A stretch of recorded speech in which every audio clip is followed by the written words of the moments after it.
네, 안녕하십니까. 개포동 교회 여러분. 지난주에 우리는 나자렛 예수님에 대해서 살펴보았습니다. 예수님께서 돌아가시고 그리고 부활하시고 마침내 제자들에게 발현하셔서 제자들은 흩어져 있다가 저마다 고향에 가서 자신의 옛 생업으로 돌아갔다가 예수님의 발현을 체험하고 나서 다시금 예루살렘에 집결했습니다. 그래서 12사도를 중심으로 예루살렘에 공동체를 세웠습니다. 예수님을 팔아넘긴 유다의 빈자리를 마티아로 채우고 12사도들이 예루살렘을 중심으로 예수님의 부활을 만천하에 선포하기 시작했던 것이죠. 그런데 이 12사도 외에 그리스도교 역사에서 가장 큰 영향을 미친 인물이 한 분 있는데 그분이 바로 누구겠습니까? 네, 그분이 바로 사도 바오로입니다. 그래서 오늘은 사도 바오로에 대해서 이야기를 하고자 합니다. 사도 바오로 하면은 떠오르는 이미지가 여러분들에게 무엇입니까? 열정, 열정적인 이방인의 사도라는 이미지가 먼저 떠오를 수 있겠습니다. 그렇습니다. 바오로는 이방인의 사도로 불림을 받고 팔레스티나의 좁은 영역과 유다인들이라는 울타리를 벗어나서 로마 제국의 광대한 땅을 주유하면서 이방인들에게 복음을 선포하고 그리고 많은 교회를 곳곳에 창설했던 것이지요. 사도 바오로는 본래 유다교의 좁은 테두리 안에 갇혀있던 예수 운동을 세계 종교로 발전하게 되는데 결정적인 역할을 했습니다. 그래서 어떤 이는 바오로 사도를 심지어 그리스도교의 창시자라고까지 치켜세우는 일도 있었습니다. 그러나 이것은 분명히 과장되고 잘못된 것이지요. 사도 바오로는 예수님의 남자이니까요. 자, 그렇다면 또 바오로에게 따라붙는 또 다른 이미지는 무엇이 있겠습니까? 위대한 신학자? 그렇습니다. 사도 바오로는 예수님의 십자가와 부활 사건을 가장 심오하게 해석했던 신약성서 안에서도 아마도 가장 독창적이고 또 가장 위대한 그런 신학자로 그렇게 생각될 수 있겠습니다. 그러나 무엇보다도 사도 바오로는 하느님의 교회를 박해한 박해자였습니다.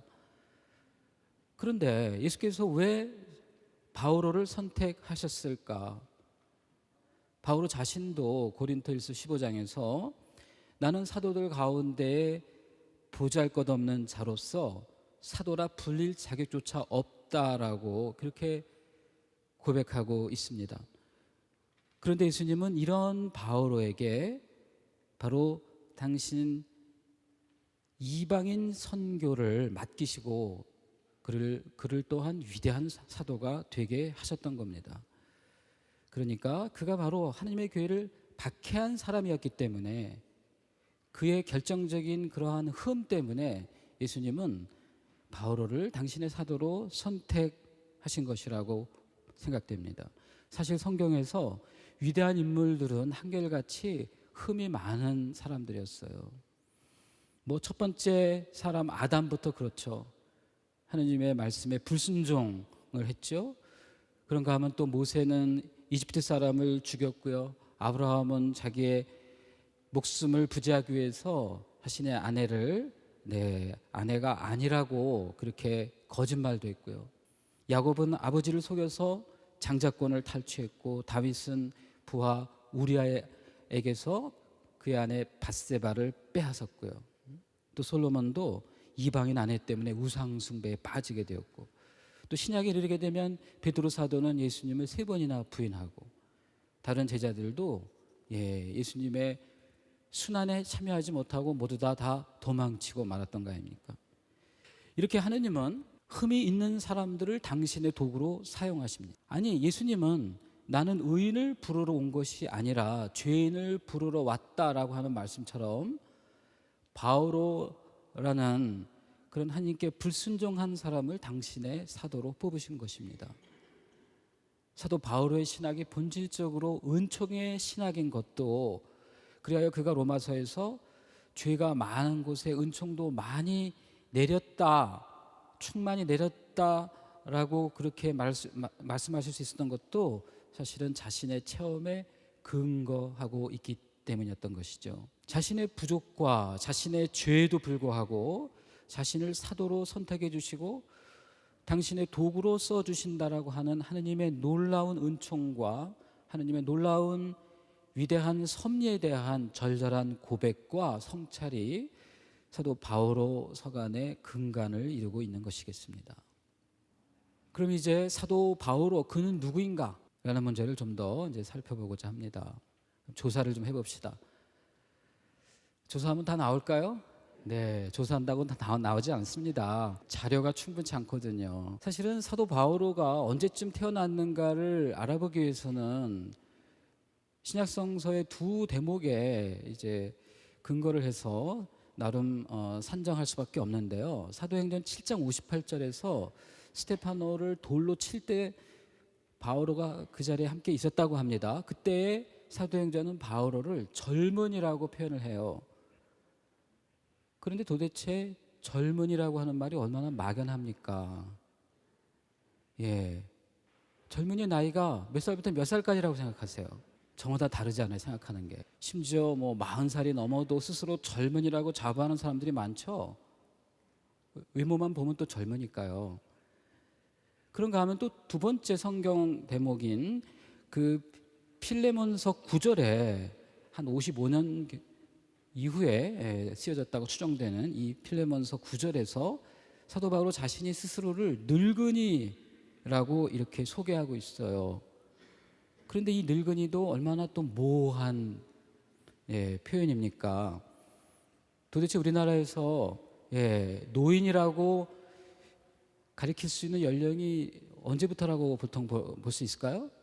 뭐 옛날에는 뭐 60이면 진짜 노인이었는데 요즘에 60이면 뭐 젊죠. 그래서 유다인들의 기준에 의해서 뭐 탈무드에 나오는 기준에 의해서 젊은이가 뭐 24세에서 40세였다. 그 다음에 늙은이가 50세에서 대략 56세였다. 뭐 이런 근거를 가지고 어떤 사람들은 사도 바오로가 아마도 기원 후 1년에서 한 8년 사이에 아우구스투스 황제 치하에서 태어나지 않았을까 이렇게 추정해 보기도 합니다만 한마디로 우리는 잘 모른다가 더 정답이겠습니다.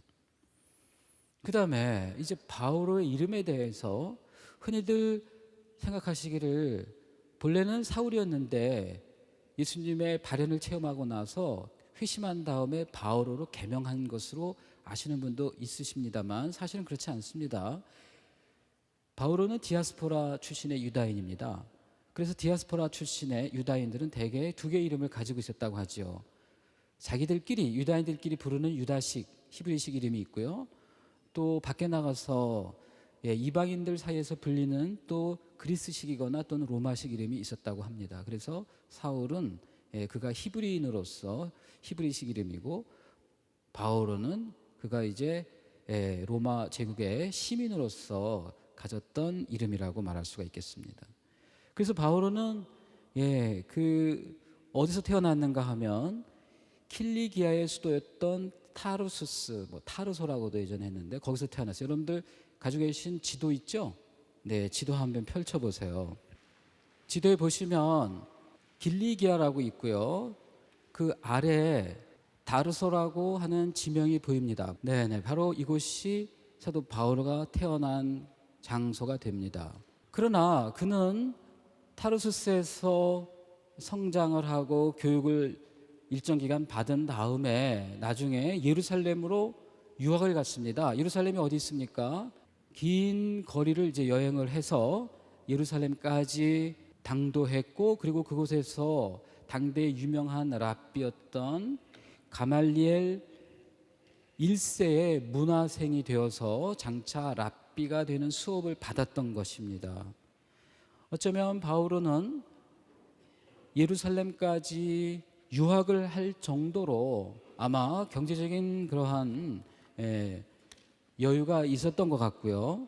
그리고 또 당시에 유명한 랍비의 제자가 될 만큼 지적 능력이 우수한 그러한 청년이었던 것 같습니다.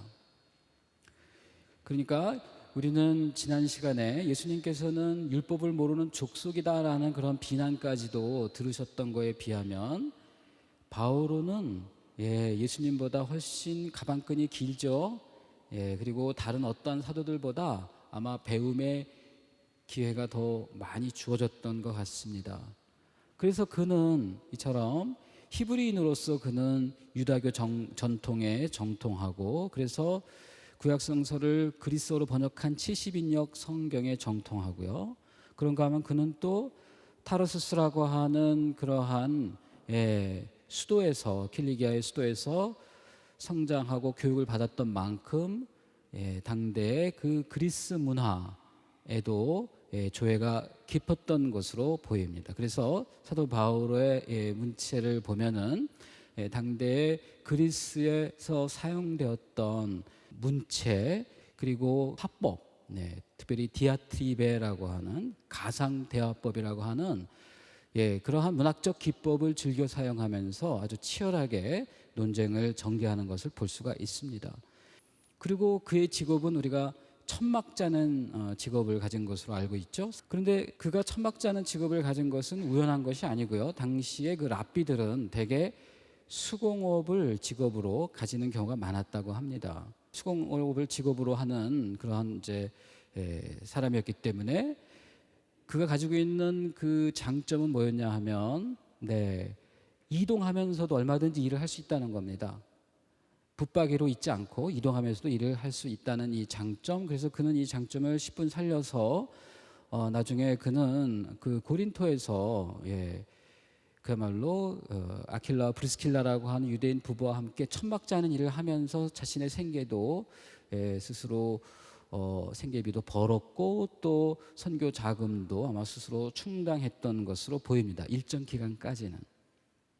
이것이 또 다른 사도들과 구별되는 점이기도 했어요. 다른 사도들은 수공업자가 아니었습니다. 그들은 아마도 이제 세리라는 직업, 그리고 또는 베드로와 제베드의 두 아들처럼 어부를 하는 직업, 그래서 그런 직업들의 특성 때문에도 그들은 이동하면서 일을 할 수가 없었고, 그래서 그들은 스스로 생계를 유지하거나 또는 선교 자금을 스스로 마련하기는 어려운 그런 상황이었던 것이죠. 우리가 이제 앞으로 고린토일서를 보겠습니다만, 사도 바울은 이제 고린토 교회로부터 물질적인 도움을 받지 않는데, 이것이 결국은 고린토 신자들이 사도 바울을 굉장히 서운하게 생각하고, 심지어 그의 사도적인 어떤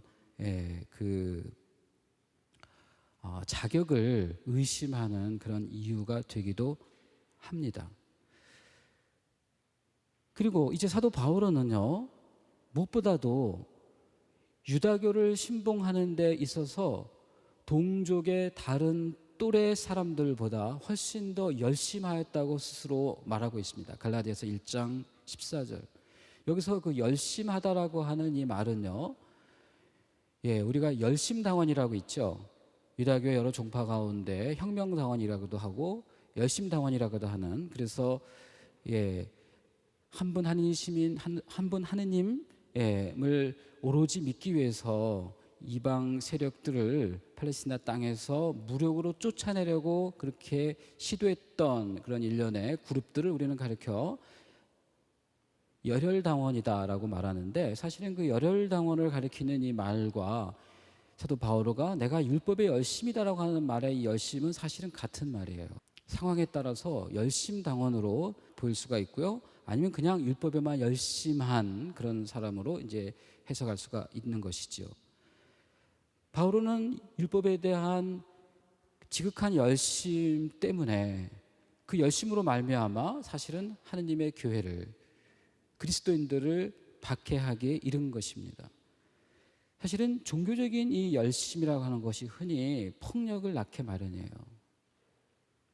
오늘날 그 이슬람 사회에서 보여지듯이 과거에도 마찬가지로 종교적인 어떤 열성이 자신의 신념과 일치하지 않는 사람들을 가차없이 배격하고 심지어 무력으로 그들을 처단하려고 하는 그러한 상황으로까지 발전한다는 것이죠.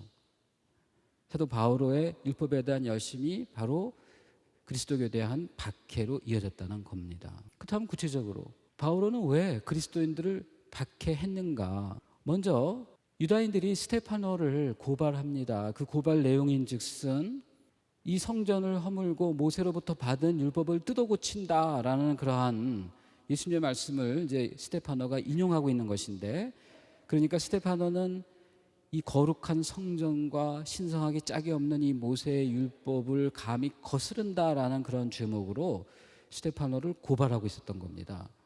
물론 이 스테파노의 이러한 그 율법과 성전에 대한 이 비판적인 자세는 어떻게 보면 디아스포라 출신의 유다인들 가운데 일정 부분 공유되는 점이기도 했습니다. 즉 유다교는요, 혈통적으로 보면 유다 민족 중심이고, 그리고 그들의 삶의 방식이라고 하는 것은 철저하게 이방인들과 거리를 두면서, 이방인들과 식사도 안 하죠. 이방인들과 접촉을 최소화하려고 합니다. 그러면서 자신들끼리 어떤 정결례와 종교적 또는 혈통적 순수성을 보존하려는 데 관심이 많았던 거예요. 그래서 유다교의 이러한 배타적인 그러한 자세, 이런 것들이 디아스포라에서 살고 있는, 그래서 세계의 시민으로 살고 있는 유다인들 눈에는 잠옷 못마땅하게 빚어졌던 것이고, 스테파노도 이러한 유다교의 배타주의 또는 국수주의적인 그러한 면을 이제 비판하는 입장에 있었던 거예요. 그러나 같은 디아스포라 출신의 그 바오로는 이와는 반대로 오히려 그는 바리사이가 되고자 했고요. 바리사이 파였던 거예요. 그래서 대단히 보수적인 율법관을 가지고 있었고, 그리고 그는 자신의 입장에 근거해서 율법과 성전에 대해서 비판적이었던 이 스테파나와 같은 이 사람들을 박해하게 된 것입니다. 그래서 아마도 사도 바오로가 목표로 했던 그리스도인들은요, 모든 그리스도인들이라기보다도 스테파노처럼 율법과 성전의 비판적인 그러한 그룹에 좀 더 집중 내지는 제한되었을 것으로 보입니다. 그 다음에 두 번째 이유는요, 예수님의 제자들은 십자가에 달려 돌아가신 예수님이 마침내 부활하셨고, 그리고 하나님께서는 그 예수님을 그리스도요 주님이 되게 하셨다, 이렇게 선포하고 있었습니다. 그러나 사도 바오로는 제자들의 이러한 신앙 고백을 도무지 받아들일 수가 없었습니다. 왜냐하면 신명기 21장 23절에 의하면 나무에 매달려 죽은 사람은 모두 저주받은 자라고 말하고 있기 때문입니다. 유다교의 지도자들이 하나님을 모독한 사람으로 정죄했던 예수를 그리스도로 고백한다라고 하는 이것이 바오로로서는 도무지 받아들일 수가 없었던 거예요. 만약에 이것을 용인하게 된다면 자신이 그동안 충실히 따르고 지켜왔던 율법이 무너지게 되는 겁니다. 따라서 이 양자택일을 해야 되는 거죠. 율법의 말씀이 맞든지 아니면 예수님의 제자들의 신앙 고백에 맞든지, 이것은 어쩌면 양자택일을 해야 하는 문제로 바오로에게는 비춰졌던 것이고, 그는 당연히 율법을 선택을 하고 이제 그 율법에 입각해서 율법과는 다른 이야기를 하고 있는 그리스도교 신자들을 박해하게 이르렀던 것입니다. 이처럼 바오로는 율법을 따르는 의로움으로 말하면 흠잡을 데 없다고 자부하던 그러한 사람이었습니다. 그런데 그에게 엄청난 사건이 발생하게 되었습니다. 그리스도인들을 체포하러 다마스커스로 가던 중에 그는 부활하신 예수님을 만나 뵈었고요. 그리고 예수님께로부터 이방인의 사도가 되라는 그러한 계시의 말씀을 듣게 된 것입니다. 결국 이 사건으로 말미암아 바울은 교회 박해자에서 이방인의 사도로 급변하기에 이르렀습니다. 그래서 그의 신념과 그의 신학에 일대 전환이 일어났습니다. 누구보다 열심한 바리사이파 유단이었던 그는 그리스도 때문에 모든 것을 잃었다고 말합니다. 랍비 지망생으로서 전도양양했던 이 젊은이가 자신이 그동안 쌓아왔던 모든 경력을 포기할 뿐만 아니라 자신의 자랑거리를 이제는 쓰레기로 여긴다고 필립비서에서 고백하고 있습니다. 그것은 오직 그리스도를 얻고 그리스도 안에 있기 위해서라는 것입니다. 사도는 그리스도 예수께서 이미 자신을 당신 것으로 차지하였다라고 고백합니다. 예수님 앞에 나는 당신 것입니다라고 고백하는 거예요. 당신 나의 주인이라고 고백하는 거예요. 그래서 사도 바울은 예수님을 늘 주님이라고 그렇게 부릅니다. 여기서 이 주님이라고 하는 말은 우리에게 너무나 익숙하지요. 그래서 주님이라는 말이 가지고 있는 그 본래적인 뜻이 잘 살아나지 않는데, 주님이란 말을 잘 우리가 새겨 들으려면 좀 말을 좀 바꿔야 되겠습니다. 주인님이라고. 그렇죠? 종이 주인님 하죠. 주님이라고 하는 것은 이미 너무나 종교화돼서 본래 의미가 좀 퇴색했는데, 주인님. 사도 바오로에게 예수님은 바로 주인님이고 그는 주인님의 종이었던 겁니다. 그렇게 사로잡혀 있었던 거예요. 그렇다면 사도 바오로가 예수님께 사로잡힘의 이 체험은 어디까지 나가냐 하면요, 심지어 보니까 내가 사는 게 아니에요. 이게 내가 아니에요. 내 안에 뭔가가 다른 분이 있으십니다. 그분이 바로 그리스도라고 고백하고 있는 것이고, 그 유명한 갈라디아서 2장 20절에서 사도 바오로는 이제는 내가 사는 것이 아니라 그리스도께서 내 안에 사는 것이라고 말씀하시기에 이르렀습니다. 그런데 그것은 그리스도께서 바로를 사로잡는 그 힘은 바로 다름이 아니라 사랑의 힘이었던 것입니다. 그래서 이 그리스도의 사랑에 관통된 사도는 그리스도께서 모든 사람을 위하여 돌아가셨으니 살아있는 이들이 이제는 자신을 위하여 살지 않고 자기들을 위하여 돌아가셨다가 되살아나신 분을 위하여 살아야 한다라고 말하고 있습니다. 바로 그리스도를 위해서 산다라고 하는 것은 무엇보다도 바로 그리스도께서 우리를 십자가에 달려 돌아가시기까지 사랑하셨고, 그리고 마침내 그분은 죽은 이들 가운데서 되살아나셔서 우리 가운데 살아계시다라고 하는 이 엄청난 사건을 만 백성에게 복음으로 선포하는 것, 이것이 바로 이제 그리스도를 위해서 사는 방식이 되는 것입니다.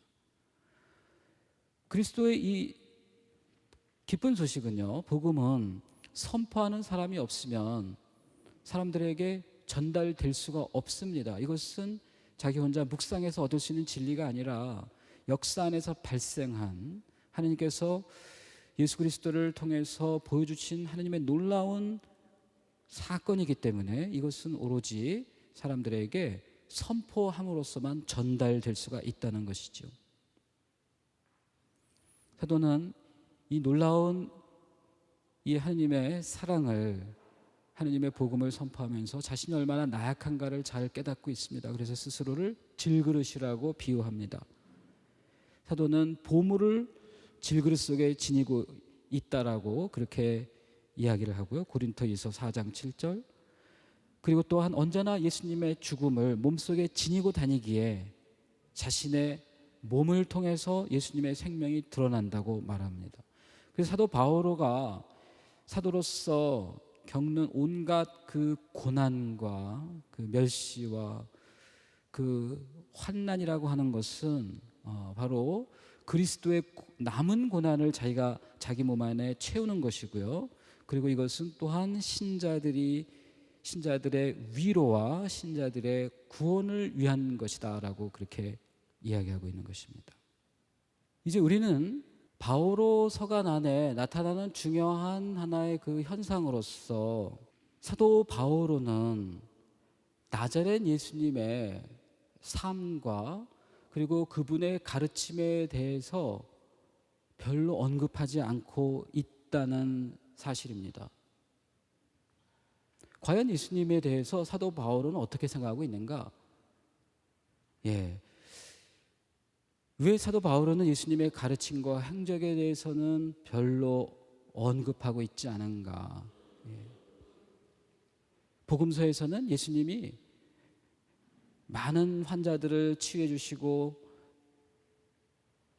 마귀 들린 사람들을 마귀로부터 쫓아내시고 또 비유로 가르쳐 주시고 그리고 많은 격언으로 하나님 나라에 대한 말씀을 전해 주신 것으로 이제 그렇게 되어 있는데 사도 바오로 서간에는 예수님에 대한 이야기가 그다지 없습니다. 적어도 나자렛 예수님에 대한 이야기가요.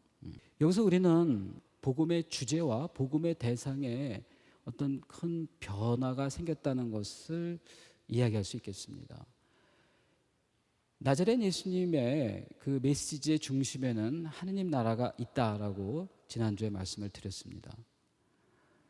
예수님은 하느님 나라가 가까이 왔다라고 하는 복음을 선포하신 분이십니다. 예수님은 복음 선포자셨어요. 그리고 복음 선포의 내용은 하느님 나라의 도래입니다.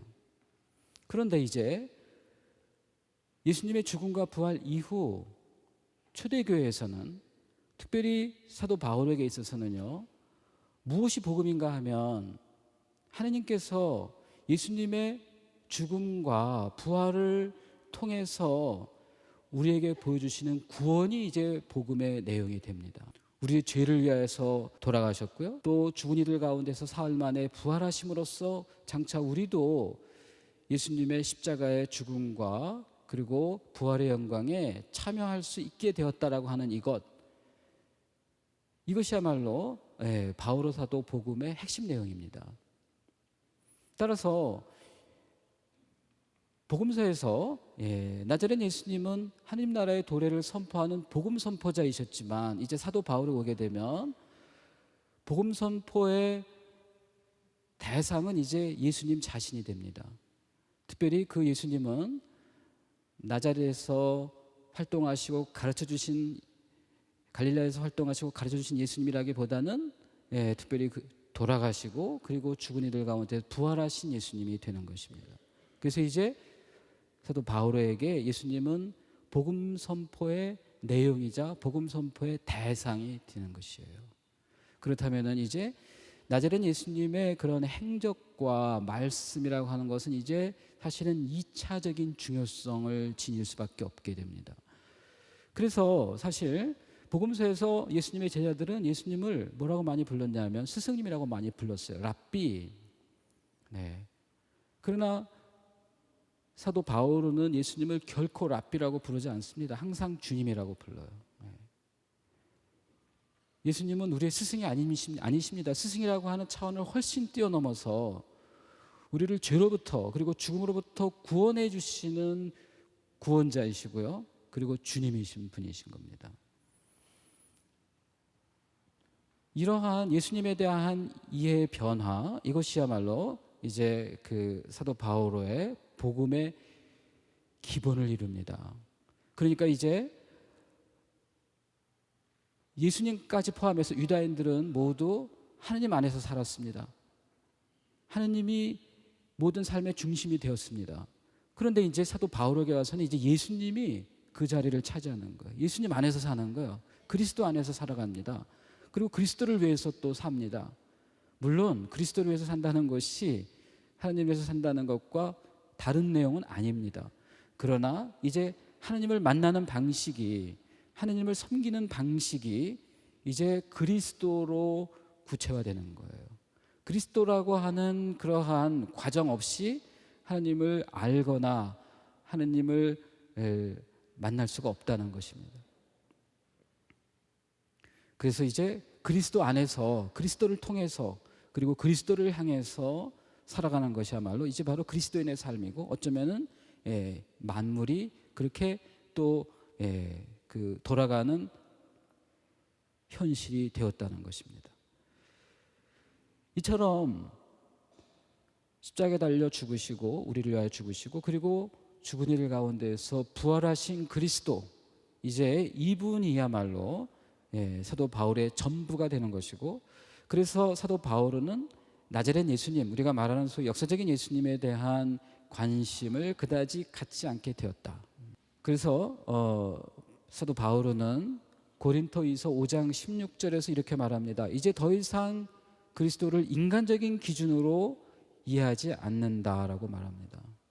인간적인 기준으로 굳이 말한다면 사도 바울은 예수님에 대해서 아주 짤막한 그런 정보만을 제공할 뿐입니다. 로마서 1장 3절에서 예수께서 다윗감에서 태어나시고 율법 아래 사셨으며 야고보라는 형제가 있고 십자가에 달려 죽으셨다가 사흘 만에 부활하셨다 라는 정도로 예수님의 생애와 활동 상황을 요약하고 있습니다. 그리고 사도 바울 서간에 나타난 예수님의 말씀도 아주 적은데요. 고린토일서 11장에 예수께서 성찬례를 제정하시는 말씀을 인용하고 있고요. 또 고린토일서 7장에서 이혼을 금지하시는 예수님의 말씀을 또한 인용합니다. 그리고 이제 세 번째로 복음 선포자는 복음으로 생활하라고 하는 예수님의 이 말씀을 또한 인용하는 거 있죠. 고린토일서 9장. 이 정도가 예수님의 말씀을 인용하고 있는 정도입니다. 이처럼 사도 바울은 예수님에 대해서 적게 말할 수밖에 없었던 이러한 이유가 개인적으로도 있었죠. 왜냐하면 다른 12사도들이 예수님의 목격 증인이라고 한다면 사도 바울은 생전에 예수님을 배운 적이 없었거든요. 따라서 예수님에 관해서 아는 바가 사실 없습니다. 기껏 사도 바울은 예루살렘에 방문을 해서 2주 동안 베드로 사도의 곁에 머물면서 아마도 사도로부터 예수님에 관한 이야기를 좀 전해 들을 수 있었을 뿐이었습니다. 그러나 사도 바오로가 만일 알고자 한다면 그도 예수님의 가르침을 많이 알 수 있었을 것이고 또 실제로 모르지도 않았을 것입니다만, 그럼에도 불구하고 그가 예수님의 가르침을 직접적으로 언급하지 않는 그런 이유들 가운데에는 사실은 그 교회의 그 삶의 방식과도 관련이 있었을 겁니다. 예수님은 가족과 결별하고요, 그렇죠. 어머니와 아버지와 형제와 자매들을 다 포기하고 그리고 재산도 포기하고 완전한 무소유와 철저한 섬김 가운데 하나님 나라를 선포하면서 그렇게 살도록 제자들을 초대했습니다. 그리고 또한 권력으로 백성들을 누르는 그 통치자들의 행태에 대해서도 신랄하게 비판하셨습니다. 그러나 사도 바울은요, 여기에 비해서 보다 더 좀 온건한 입장을 갖고 있었습니다. 사도 바울은 로마의 그 어떤 제국주의 현실을 인정을 했고, 그래서 그 권력이 백성을 위해서 사용될 수 있기를 이제 바라는 마음에서 어쨌든 그 권력이 하느님이 인정하는 그러한 것임을 말하고 있습니다. 로마서에서.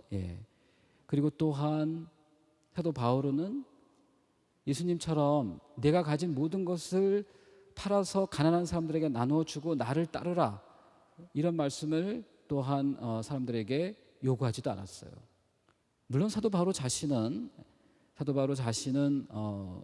예수님이 하신 이 말씀대로 사신 것이 분명합니다만, 그러나 이 말씀을 다른 이들에게 요구하지 않았다. 그보다는 오히려 각자 자신의 처지에서 자기가 할 수 있는 범위 내에서 주님을 섬기고 나눌 수 있기를 요청했던 것이죠. 이런 점에서 예수님이 보여줬던 그런 아주 급진적인 그러한 추종의 삶, 급진적인 윤리, 철저한 무소유와 철저한 나눔이라고 하는 이러한 급진적인 윤리는 이 사도 바오로에게 있어서 이것은 많이 희석화되어서 어떻게 보면 하나의 공동체가 서로 평화롭고 또 형제를 나누면서 살아갈 수 있는 그러한 공동체를 만드는 수준으로 만족하는 해석이 있었던 겁니다. 그리고 실제로 사도 바오로와 그 밖에 유랑하는 그 설교가들은 빈손으로 사람들의 자비에 모든 것을 내어 맡기면서 그렇게 살아갔지만, 그러나 지역 공동체는 자신의 직업과 자신의 삶의 방식을 어느 정도 유지하면서, 그러나 이제 가난한 과부와 또는 고아, 어려운 사람들을 조금은 돌보는 그러한 어느 정도 그렇게 무리하지 않은 그런 형제적인 나눔, 이것을 이제 요구하였던 것입니다. 그리고 또 하나, 예수님은요 그 사회의 그 변두리 인생들과 함께하면서 세리와 창녀들이 경건한 자들보다 하나님 나라에 먼저 들어간다고까지 얘기를 하셨습니다. 그러나 사도 바울은 창녀를 하나님 나라에서 이제 제외시킵니다. 물론 좀 어려운 질문이 있긴 있습니다. 예수께서 세리와 창녀들이 경건한 사람들보다 하나님 나라에 먼저 들어간다라고 했을 때 이 창녀의 의미가 뭐냐? 과연 전직 창녀를 말하냐 아니면 현직 창녀를 말하냐?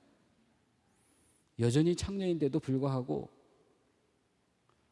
마치 그 죄아벌에 나오는 소냐처럼 마음만은 지극히 순결한, 어쩔 수 없이 그 삶의 무게 때문에 창녀이지만 마음만은 지극히 순결한 하나님을 찾고 있는 그러한 현직 창녀를 말하는 건지, 아니면 과거의 창녀였으나 이제는 회개한 창녀를 말하는 건지가 좀 모호합니다.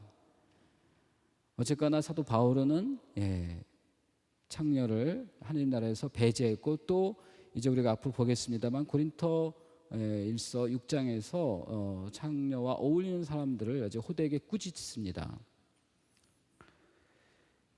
그리고 또한 이제 결정적으로요, 이 나자렛 예수님에 대한 그 사도 바울의 소극적인 관심은,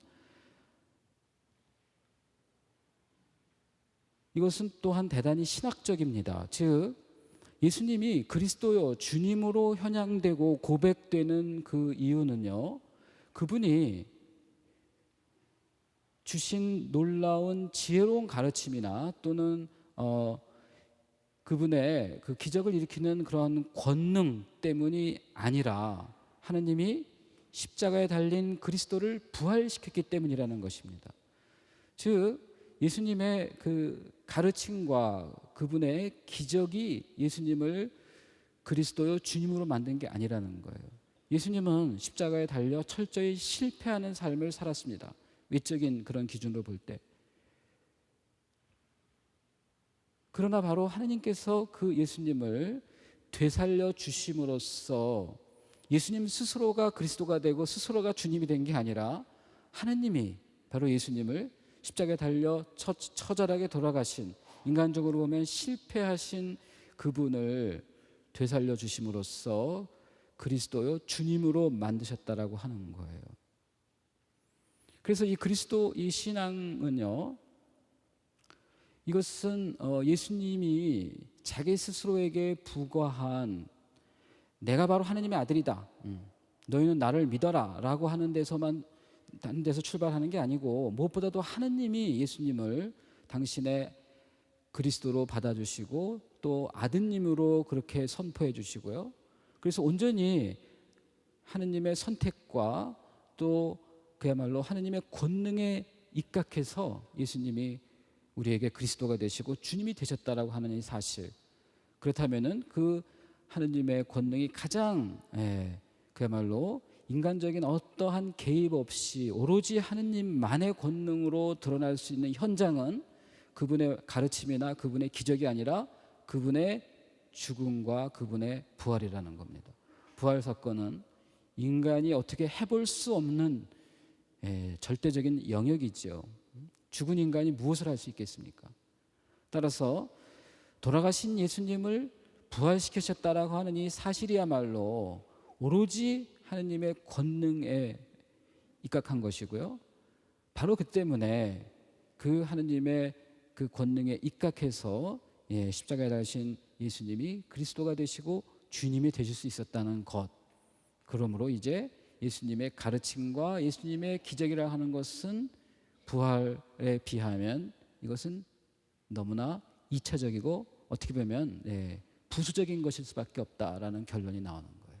그렇습니다. 바로 이러한 신학적인 이유 때문에도 사도 바울은 예수님에 대해서 그분의 생애보다는 그분의 마지막 십자가의 죽음과 부활을 집중적으로 보도하고 바로 그 십자가와 그 부활을 그야말로 복음의 중심에 놓았던 겁니다. 이번 시간의 마지막으로 우리는 사도 바오로의 그 연대를 한번 살펴보도록 하겠습니다. 사도 바오로가 1년에서 한 8년 사이에 태어났다고 한다면 사도 바오로는 그러면 언제 부활하신 그리스도와의 만남을 통해서 회심했는가? 참 이것도 결정하기가 굉장히 어렵습니다. 그런데 이제 우리가 굳이 얘기를 한다면 그 사도 바오로는 예루살렘을 이제 2번 방문한 것으로 말씀하시고 계시는데 회심한 후 3년 후에 한번 가시고요. 그 다음에 14년 후에 가신다고 말합니다. 14년 후에 가시는 것이 아마도 예루살렘 사도회의에 참석하시는 것이겠는데 예루살렘 사도회의가 49년에 있었던 것으로 보입니다. 그렇다면은 49년에서 14년을 빼면 36년으로 계산이 가능하고요. 그래서 흔히들 36년에 회심한 것으로, 그래서 39년에는 처음으로 예루살렘을 방문하셔서 베드로 사도 곁에서 14일을 지냈다라고 이제 갈라디아에서 얘기를 하고 계시고요. 그 다음에 이제 1차 선교 여행을 떠나셨습니다. 그리고 49년에 예루살렘 사도회의가 개최되었는데요. 이 사도회의의 주제는 이제 교회에 들어오는 사람들 가운데 이방인이 점점 늘어나게 되었습니다. 처음엔 유다인들을 상대로 사도들이 복음을 선포했는데 이제 이방인들도 입교하게 된 거예요. 그러면 이방인들이 입교함에 됨에 따라 제기되는 문제가 뭐냐 하면 과연 이방인들에게도 할례를 요구할 것이냐 말 것이냐라는 문제입니다. 왜냐하면 그리스도교는 기본적으로 유다교와 분리된 종교가 아닙니다. 그러므로 이방인들이 유다교의 그야말로 완성인 그런 그리스도교에 들어온다고 할 것 같으면 이 유다교적인 절타를 밟아야 되지 않겠냐 이렇게 생각하는 사람도 있었던 거예요. 그래서 모든 유다인들이 당연히 태어나면서부터 받게 되는 할례를 이방인들도 받아야 된다라고 주장하는 사람들이 있었고요. 그래서 여기에 대해서 이제 토론하기 위해서 예루살렘 사도회의가 개최되었습니다. 찬반 토론이 왕성하게 교환된 다음에 최종적으로 나온 그 결론은요, 굳이 이방인들에게는 율법의 멍에, 즉 할례를 요구할 필요가 없겠다. 대신 4개의 규정을 지키도록 하자 해서 4개의 규정을 반포하는데요. 사도행전 이제 15장 20절에 나옵니다. 그 내용인즉슨 우상에게 바쳐 더러워진 음식을 먹지 말고요, 불륜을 행하지 말고, 목졸라 죽인 짐승의 고기를 먹지 말고, 또 피를 멀리하라는 이 4가지 조항입니다. 그래서 이 예루살렘 사도회의를 통해서 이제 사도 바오로는 이방인의 사도로 이제 인정을 받고 공인되고요. 이제 이방인들을 향한 이제 본격적인 선교 여행을 떠나게 됩니다. 그래서 2차 선교 여행이 이제 있게 됩니다. 이 2차 선교 여행 때 사도 바오로는 갈라디아 교회를 세우고요, 또 트로아스 교회를 세우고, 그리고 이제 그 그리스 북부 지역의 마케도니아의 필리피 교회를 세우고, 테살로니가 교회를 세우고, 베로이아 교회를 세우고요, 또 그리스 남부 아카이아의 수도였던 코린토에 와서 코린토 교회를 창설하게 됩니다. 그리고 이제 코린토에서 18개월을 지내고 그곳을 이제 떠나서 에페소에서 한 3년간을 지낼 때, 그때 이제 이 코린토인들에게 보내는 편지를 에페소에서 이제 쓰게 되죠. 그리고 이제 사도 바울은 이제 제 3차 선교 여행을 가게 되는데요. 이 3차 선교 여행이 주로 에페소에서 한 2년 3개월 지내는 그러한 체류 기간을 이제 포함하게 됩니다. 그리고 이제 이 에페소에서 그가 바로 갈라디아서, 그다음에 고린토 1서 2서를 이제 집필하게 되죠. 마지막으로 이제 예루살렘으로 여행을 가는데, 이방계 그리스도인들이 예루살렘 교회의 그리스도인들을 위해서 모금을 했고, 이 모금된 내용을 이 헌금을 바울은 이제 예루살렘으로 이제 가져가려고 헌금을 건네주려고 여행을 이제 하게 됩니다. 그러나 이 예루살렘에서 그가 바로 이제 율법 파괴자로 몰리면서 체포가 되었고요. 그곳에서 2년간 이제 수감 생활을 하게 됐고, 그러나 그가 로마 시민권자임을 내세워서 그 황제에게 상소했고, 또 로마로 이제 압송되게 이르릅니다. 그래서 이제 사도 바울은 이제 마침내 그 로마에 도착을 해서 아마도 뭐 61년쯤이라고 이제 추정해 볼 수가 있겠는데, 한 2년 정도 가택 연금 상태에 있으면서 찾아오는 사람들을 상대로 이제 복음을 전할 수가 있었습니다. 그리고 64년에 네로가 로마 시를 방화하고 그 책임을 그리스도인들에게 전가시키죠.